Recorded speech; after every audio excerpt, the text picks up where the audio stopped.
Oh, him? Yeah. I know him. It's going to take a while.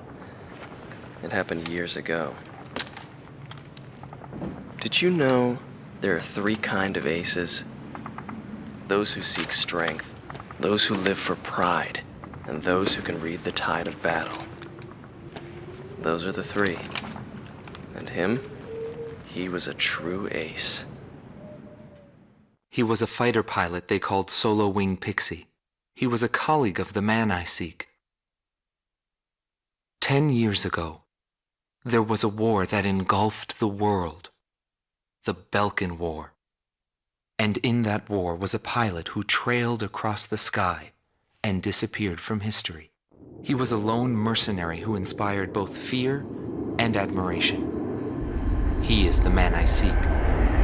And so, with the words of Solo Wing, the curtain rises. It was a cold and snowy day.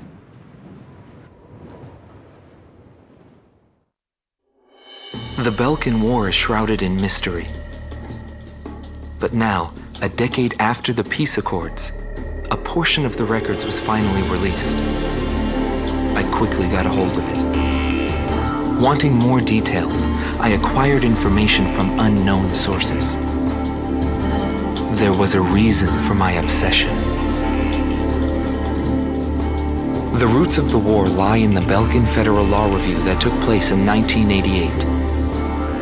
Belka, suffering from economic strife, permitted its eastern territory to secede, and the Republic of Ustio was born. But Belka's economic troubles did not subside. Meanwhile, taking advantage of the situation, the world superpower Osea continued to flourish. Amidst the economic panic, an extreme right-wing party took power within Belka, aiming to restore strength and stability to the nation. And on March 25th, 1995, with the discovery of natural resources in Ustio, Belka began to invade its neighbors. It was the beginning of the Belkan War. Unprepared, each country fell quickly before the might of the legendary Belkan Air Force. In just a few days, they occupied all territories except for the mountain range. In response, the occupied Ustio government military placed all their hopes on a joint operation between Osea and the foreign mercenary forces. This, of course, can be found in any history book. But I noticed a strange similarity in the materials I gathered. There were several accounts about a mercenary, all followed by the code word, demon. But most of the information was incomplete. Still, I was intrigued. I decided to pursue the history of the Belkan War through this mercenary. I was certain I would find something there. Would it be the hidden truth behind the war? Or just another battlefield legend? I wasn't able to meet the mercenary himself. Actually, it's questionable if he ever did exist. But thanks to some old friends in the military, I was able to track down several individuals who knew him. Soloing is one such man.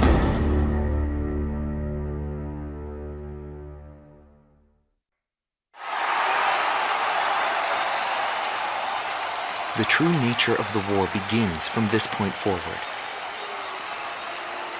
Accounts vary depending on the article and source. Everyone is a hero and a villain, and no one knows who is the victim and who is the aggressor. And what is peace? All questions commonly asked about any war in history.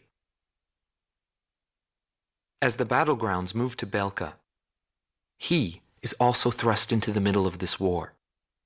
This is also where my interests shift from the war to him. My pulse raced at the astounding accomplishments of the mercenary known as Demon Lord. I forgot about my job and read everything I had on hand. Around the time Demon Lord received his nickname, South Belka showed signs of weariness regarding the war. Because the region was set up as a defense line to protect the birthplace of Belka in the north, the people's dissatisfaction had reached a climax. The cities declared themselves demilitarized and peacefully surrendered to the Allied forces. Unable to establish a defensive position, the Belkan army kept retreating to the north. The end of the war was fast approaching. I was given an opportunity to interview the former aces of the Belkan Air Force. Back then, they were the masters of the sky, and they had also known him. So I crossed the border to follow his trail. I wanted to capture the war and the Demon Lord from their point of view, to capture the voices of those who were there.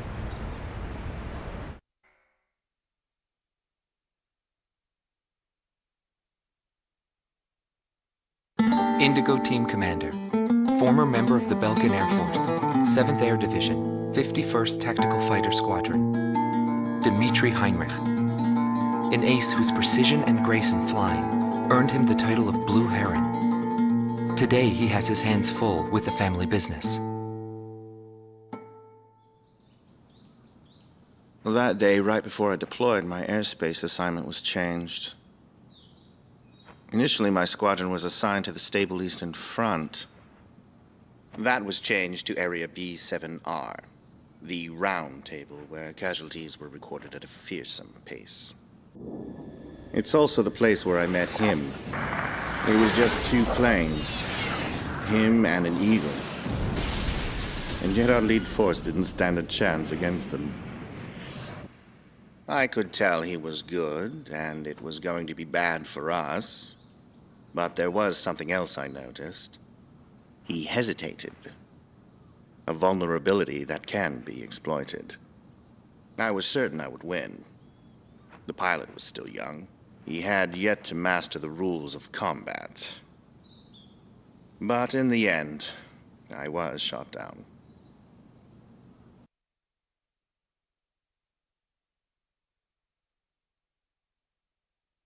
Gelb Team is number 2, former member of the Belkan Air Force, 5th Air Division, 23rd Tactical Fighter Squadron, Rainer Altman. He flew the skies of Directus during the capital's liberation, and he's still there to this day. I met him above this very sky. I can still hear the sound of the missile alerts from that day. I received an order to fly to Directus on my way back from an intercept mission on the southern defense line. The order itself wasn't unusual. We kept being deployed from one mission to the next without receiving even the basic maintenance. But the situation was the same all around. We were late reaching the operational space.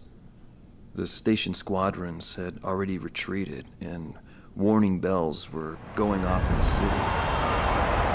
And the people were looking up to his plane, high above the sky. I couldn't see any emotion in his maneuvers. I didn't feel like I was fighting against a human being. I wanted to end that battle as quickly as possible.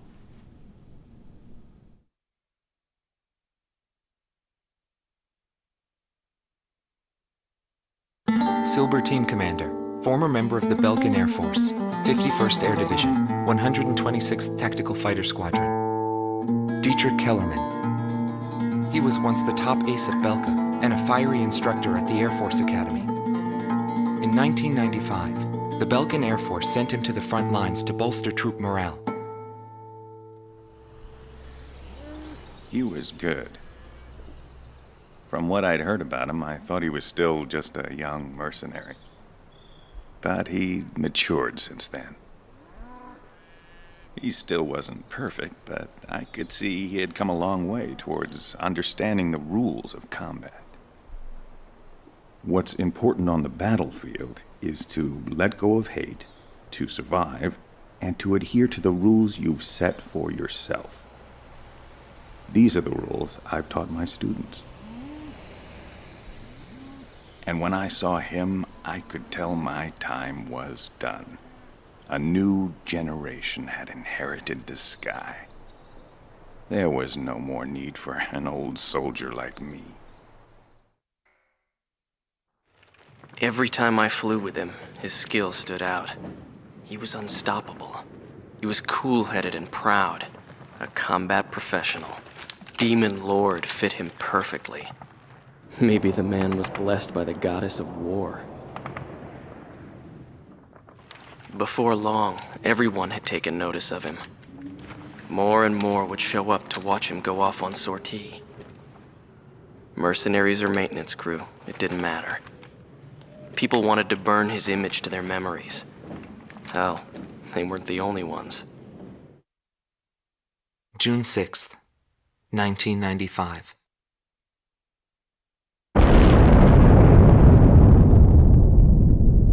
I was still in school at the time, but I'll never forget the images I saw on the news that day. The Belkans set off 7 nuclear explosions on their own soil. Maybe their old militaristic leaders couldn't stand the idea of Allied forces invading their land, and declared to the world that the land to the north was the Holy Land of Belka. According to official records, more than 12,000 people died. It was a grand self-sacrifice that engulfed all. The only thing remaining was the desolate landscape. How did the people of Belka feel about what they saw? And what did he think of it when he looked down on it from the sky? June 20th, 1995. A treaty declaring a cessation of hostilities was signed in Lumen, a city on the border of South Belka and Osea. It was a one-sided treaty that heavily favored Osea. The borders of the affected countries that fluxed greatly over the past years finally settled down at the cost of many human lives.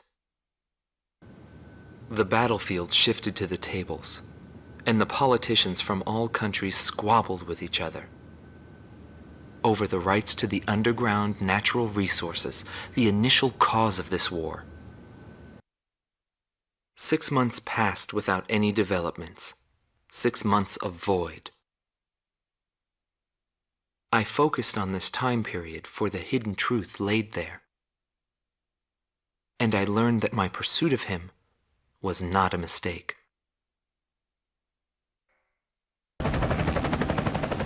So this is the hidden truth about the war. And this is where his trail ends as well. The impact of the 7 nuclear detonations on the world's psyche was great. Those who witnessed the carnage went on to organize a global arms reduction. Perhaps they were admonishing themselves. Furthermore, the existence of V2 was concealed. The events that occurred after the war faded from people's memories, and these men were also sealed away from history. Maybe this was one path to achieve peace. And here the curtain falls on this story. However, that does not mean their own stories came to an end. I fly under the code of knighthood. It's no surprise, since we soldiers are the descendants of the Belkan Knights. We protect the meek and give our lives for honor, but that does not mean that we are generous, since generosity will cost us our lives. If the pilot survived to the end of the war, he must have carried out these rules. I bailed out and landed here. The captain was gone. I've lived a comfortable life since then, and I probably have him to thank for that.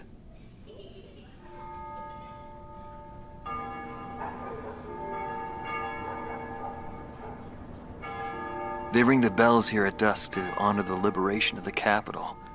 It signals peace, but to me, They are the sounds of death.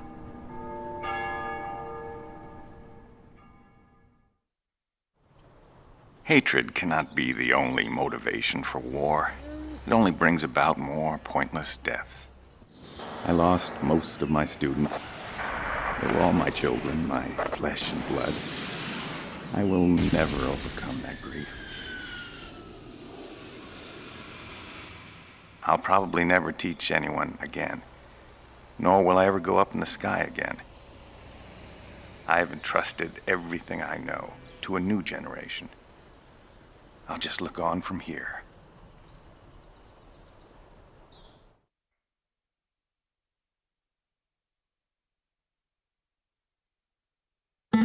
Marcela Vasquez, the Espada Team's number 2, and former member of the Sapan Air Force, 9th Air and Land Division, 11th Tactical Fighter Squadron. She is thought to be a survivor of the coup d'etat squadron. She currently earns a living as a dancer. If the Demon Lord hadn't appeared, our lives might have been different. For me, it wasn't about flying or ideals. Most of all, it was about him, my flight lead. Our mission was to escort the heavy command cruiser that was to act as transportation for the organization. And the Demon Lord appeared, as if to block our path. I will never forget his overwhelming power. One by one, my comrades were shot down, and then the mother bird we were supposed to protect. We survived after the fight. We left our organization and returned to the ground together. But those whose hearts are in the sky will always return to the sky. He was one of them, and so he left, even though his wounds had yet to heal, and he died there, never to return to me. But I don't blame anyone. The regret and suffering that remained after that battle were also what he had given me. They're among the precious few things he left behind.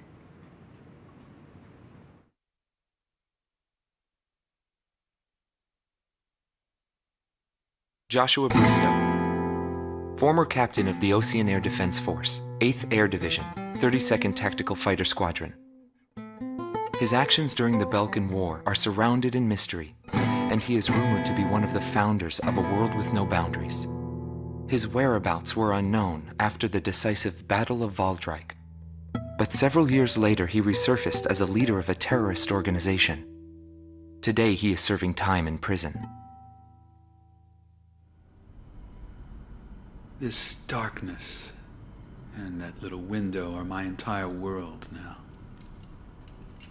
I'm actually rather fond of it. The darkness envelops me in a borderless world, a world with no boundaries. He was not the reason we were unable to change the world. No matter what the desired outcome is, the world can still change, as long as people expand their knowledge and desire change. Today's world has already changed from what it was back then. Larry Foulke, also known as Solo Wing Pixy. GALM Team's number 2, and member of the Ustio Air Force, 6th Air Division, 66th Air Force Unit. That's right. This man was his buddy, and his enemy. I should have died that day, but I didn't. I dragged my wounded body and reached ground zero of the nuclear detonations. A barren, empty land. I felt an unbearable sadness when I witnessed that landscape. There were still people living there. They were the ones that saved me. It may be true that the world has no need of borders, but would getting rid of them really change anything? The world won't change for the better unless we trust people. Trust is vital in a peaceful world. But that will never happen. I'm still on the battlefield. Right now I'm near a border. I want to see for myself what borders really mean, and what their volition really is. I may not find what I'm looking for, but I still want to try. Anyway, that's what I've come to believe, and I think that's enough. Will he see this video? If you do meet him, give him a message for me. Yo, buddy. Still alive? And thanks, friend. See you again. The Demon Lord of the Round Table, a warrior who soared through the Belkan War, inspiring both fear and admiration. His presence filled the skies for but a few short months before he disappeared. Apart from that, nothing is known about him. I was never able to find out what kind of a person he really was. But whenever they talked about him, they always had a slight smile on their faces. That, perhaps, may be my answer.